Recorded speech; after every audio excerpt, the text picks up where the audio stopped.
السلام علیکم دوستو، کیسے ہیں؟ امید کرتا ہوں کہ آپ سب خیریت سے ہوں گے۔ دوستو، آج میں ایک ایسی کہانی، ایک ایسا سچا واقعہ سنانے جا رہا ہوں جس واقعے نے ہزاروں لوگوں کی زندگیاں بدل دی ہے۔ اس کو سننے کے بعد میری بھی زندگی کا اسٹینڈ کلیئر ہو چکی ہے۔ دوستو، دل سے سنیے، ہو سکتا ہے کہ آپ کی بھی زندگی کا مطلب آپ کو سمجھ میں آ جائے۔ دوستو، واقعہ ایسا ہے کہ پونے کے اندر ایک جیل ہے جس کے اندر حضرت مولانا عبدالرشید صاحب کو بھی ایک مرتبہ جانا پڑا، اور عید کے ایام چل رہے تھے۔ تمام جیل کے آدمیوں نے مولانا سے گزارش کی کہ حضرت ہم سب کو عید کی نماز پڑھائیے، تو مولانا نے سب کو عید کی نماز پڑھا دی، لیکن ایک آدمی بچا ہوا تھا، ایک ایسی جگہ پہ تھا اس جیل کے اندر کہ اس کو کسی سے ملنے نہیں دیا جاتا تھا، اس کو کسی سے بات چیت تک کرنے نہیں دی جاتی تھی، لیکن وہ بھی ایک مسلمان تھا، اس کے دل کے اندر بھی ایمان کی چنگاری تھی۔ اس نے بھی خواہش کی کہ آج عید کا دن ہے، مجھے بھی عید کی نماز ادا کرنی ہے۔ جیل کے مینجمنٹوں سے کہا کہ مجھے کسی مولانا سے ملائیے، کسی مولانا کو بلائیے، تو وہ آدمی، جیل کے مینجمنٹ کے آدمی نے مولانا کے پاس آئے تو مولانا عبدالرشید صاحب مل گئے اور مولانا سے گزارش کی کہ ایک آدمی رہ گیا ہے، وہ بھی عید کی نماز پڑھنا چاہتا ہے۔ تو مولانا نے کہا کہ اکیلے انسان پر عید کی نماز نہیں ہے، ان سے کہہ دیجئے۔ وہ جا کر اس سے کہا کہ آپ کے اوپر عید کی نماز نہیں ہے۔ تو اس آدمی نے، اس جیل کے قیدی نے کہا کہ مجھے حضرت سے ملائیے، مجھے مولانا سے ملائیے، مجھے ملنا ہے ان سے۔ تو پھر حضرت کو لے کر گئے، حضرت ان سے ملے اور دیکھے تو عجیب و غریب منظر ہے، دل میں ایک اطمینان ہے، سکون ہے۔ بڑے پیارے بھرے انداز میں کہا کہ حضرت مجھے بھی عید کی نماز پڑھا دیجئے۔ حضرت نے بھی پیارے بھرے انداز میں اس کو سمجھایا کہ بھائی آپ کے اوپر عید کی نماز نہیں ہے۔ تو اس آدمی نے جو اب کہا، اس کو دل سے اور غور سے سنیے، اس نے حضرت کے اعزاز میں، حضرت کے اکرام میں پینے کے لیے زمزم کا پانی پیش کیا، کھانے کے لیے مدینے کے کھجوریں پیش کی۔ مولانا تعجب میں، حیران میں کہ یہ شرف، یہ مقام آپ کو کیسے ملا؟ کسی سے ملنے نہیں دیا جاتا، کسی سے بات کرنے نہیں دیا جاتا، اور آپ مدینے کی کھجوریں کھا رہے ہیں یہاں پہ جیل میں بیٹھ کے۔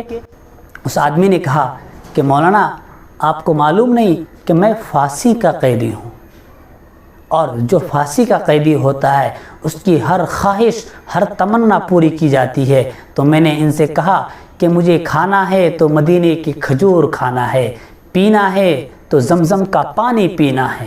دوستو، اس آدمی کی عقیدت اور جذبات کو مولانا نے سلام کیا کہ دوستو، وہ آدمی تو چلا گیا، لیکن جاتے جاتے ایک پیغام، ایک میسج دے کر گیا کہ وہ اکیلے صرف قیدی نہیں تھا، دنیا کے اندر سارے انسان قیدی ہے۔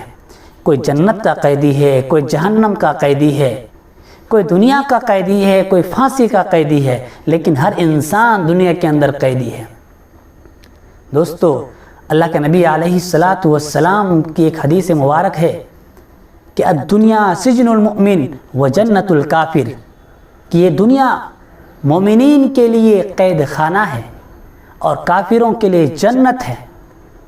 اب جس کے لیے جنت ہے وہ اپنی جنت میں ڈانس کرے، ناچے، گائے، خرافات مچائے، جو کرنا ہے سو کرے، ان کو کھلی اجازت ہے، اس لیے کہ جنت میں ان کے لیے کوئی حصہ نہیں ہے۔ مرنے کے بعد ان کے لیے کوئی اجر، کوئی ثواب، کوئی چیز کام نہیں آئے گی۔ لیکن مسلمان اس دنیا میں، یہ دنیا ان کے لیے قید خانہ ہے، وہ یہاں پر من چاہی زندگی نہیں گزار سکتا ہے۔ جیسے ایک انسان جیل کے اندر اپنی من چاہی زندگی نہیں گزار سکتا ہے، اگر وہ ادھر ادھر کرے گا، اگر الٹے سیدھے کام کریں گے تو جیل کے اندر اس کو پھٹکے پڑے گا، اس کو مار پڑے گی۔ ایسے ہی اگر ہمارے اوپر حالات آتے ہیں، ہمارے اوپر مشکلیں پیدا ہوتی ہیں، تو یہ سب اللہ رب العزت ہم پر مسلط کرتا ہے،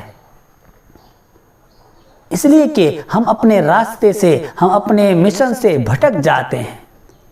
میرے دوستو، امید کرتا ہوں کہ آپ سب کو بھی اس واقعے سے کچھ سمجھ میں آیا ہوگا، اور اپنی زندگی کو گزارنے کا مطلب بھی سمجھ میں آ گیا ہوگا کہ اب دوستو ہم یہاں من چاہی زندگی نہیں گزار سکتے ہیں، ہمیں تو اللہ کے نبی علیہ السلام کے پیارے اصولوں کے تحت زندگی کو گزارنی پڑے گی، اللہ کے احکامات کے مطابق ہمیں اپنی زندگی گزر بسر کرنی پڑے گی۔